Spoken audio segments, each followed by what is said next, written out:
big win to start yung series against Signal. Ano lang masasabi mo sa ginalaw ng team, especially sweep na to win game 1? Siyempre, sobrang happy kasi 3 sets namin nakuha yung Signal.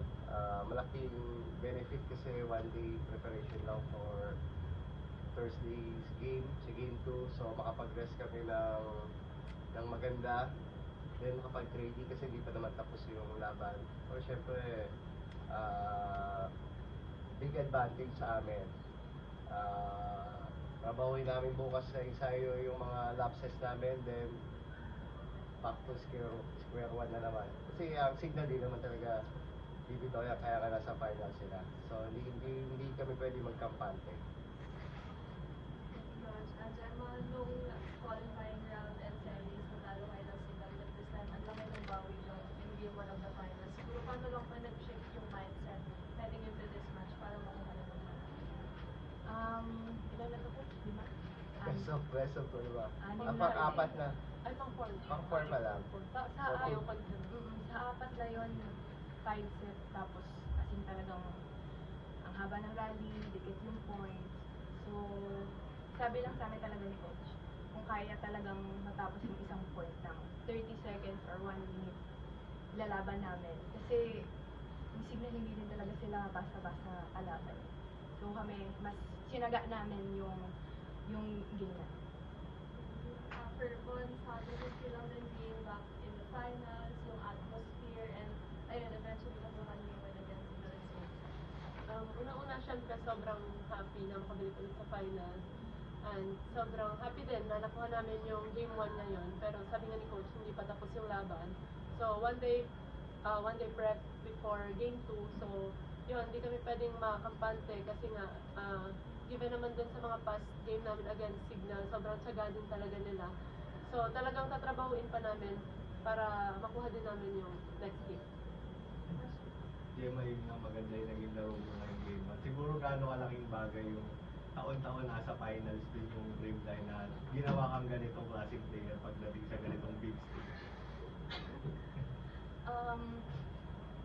Siguro malaking bagay lang yung meron akong teammates na susuporta sa akin, na nagtitiwala sa akin, and of course yung coaches din, ganoon din sila sa akin. Malaking bagay sila malaking part sila ng life ko. Kaya kapag may mga gantong laro, alam mo yun, i-enjoy mo, talagang tatanggapin mo, kasi ito yung mga larong minsan lang mangyari sa life natin. So, thankful ako na meron akong teammates na nag-boost ng energy and ng moral ko. And, yan. Coach, sa inyo siguro gaano kalaking bagay din yung maraming championships and finals na nanilaro ng Dreamline papunta dito sa game 1? Siyempre, sobrang advantage yun. Kasi bihira naman yung mapunta doon. So, yung experience na nakuha ng Dreamline, dinadala nila sa finals. Pero, siyempre, iba-iba yung situation. Sabi ko nga kanina, lahat naman gusto manalo. Pero, ibinigay sa amin yung experience na yun eh. So, dapat magamit namin dito sa bago kasi siyempre past na yung champion. So, ito yung bago. Ito yung dapat namin paghandaan. So, ayun, siguro malaking factor din siguro. Kasi na-experience nila yung ganong pressure. But bihira lang din po yung mas yung ganito rin yung dominant wins galing sa finals. So, tingin niyo po ba, may gulat factor din po ba sa inyo na ganito yung naging case yung laro? Tingin niyo sa experience at catalog or sa dyan na-execute nyo din po talaga ng pulido yung game plan niyo po? Siguro na-execute namin ng maganda.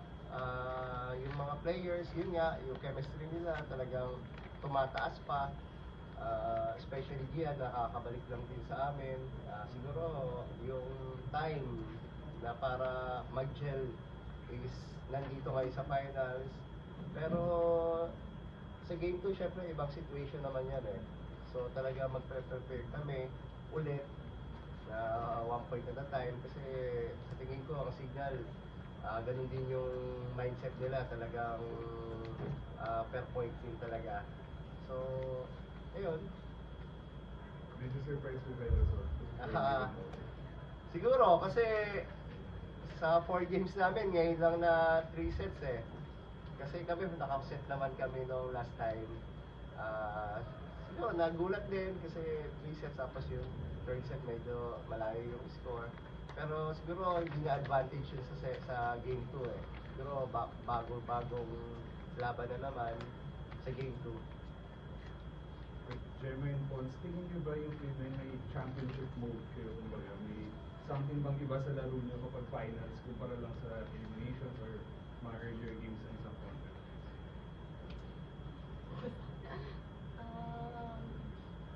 Kaya sabi ko nga kanina, yung mga ganitong games, minsan lang mangyari sa life natin. So, pag mga ganitong laro talaga, ginagrab namin and binibigyan namin yung best namin.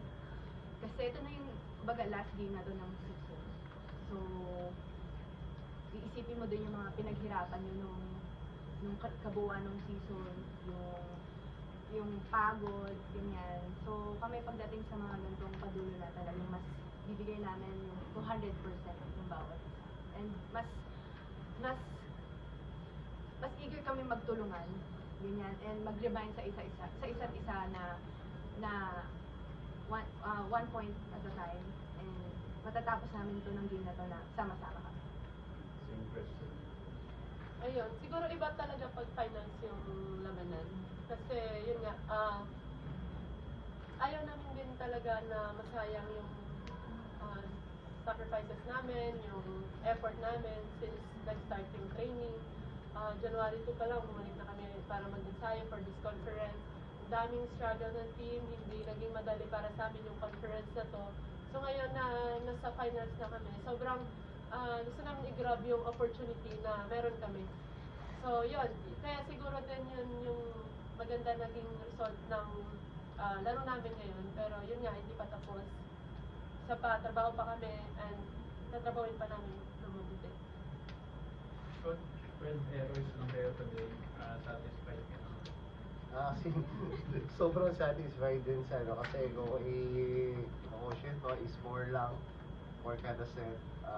Hopefully, ma-improve pa namin yung mga basic errors namin. Pero happy kami dun sa 12 errors. Sana magtuloy-tuloy. Siyempre, game 2, ibang usapan naman yon. Pero try namin na ma-maintain yung or mabawasan pa. Gemma Pons, 1 win away nga from 11 title na Green Line. Siguro paano nyo lang ihahanda rin yung kumbaga bawi ng signal after itong ginagawa pa? Siguro, hindi namin masyado iisipin talaga na 1 win away na lang. Kailangan talagang tatrabahoin namin ng gusto. Kasi alam namin na hindi yan basta-basta ibibigay sa amin. Talagang paghihirapan namin.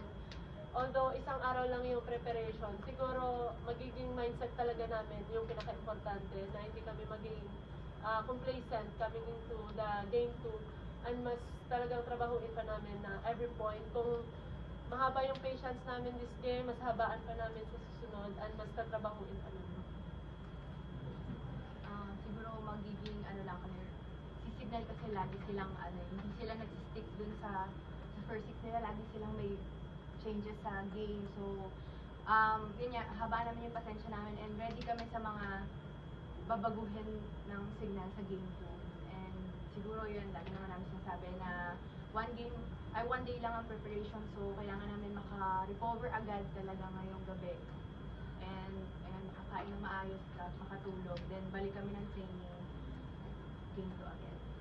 In looking back, matagal ka na, matagal na sa Green Line. Sa tingin mo this time, 2024 ka na, 2025, may title na. Ano na yung maturity at pinag-camp ka na and the finals? Yung season kasi ngayon, para sa amin, ako sa tagal ko sa Green Line, ito yung season na talaga, mabigat talaga.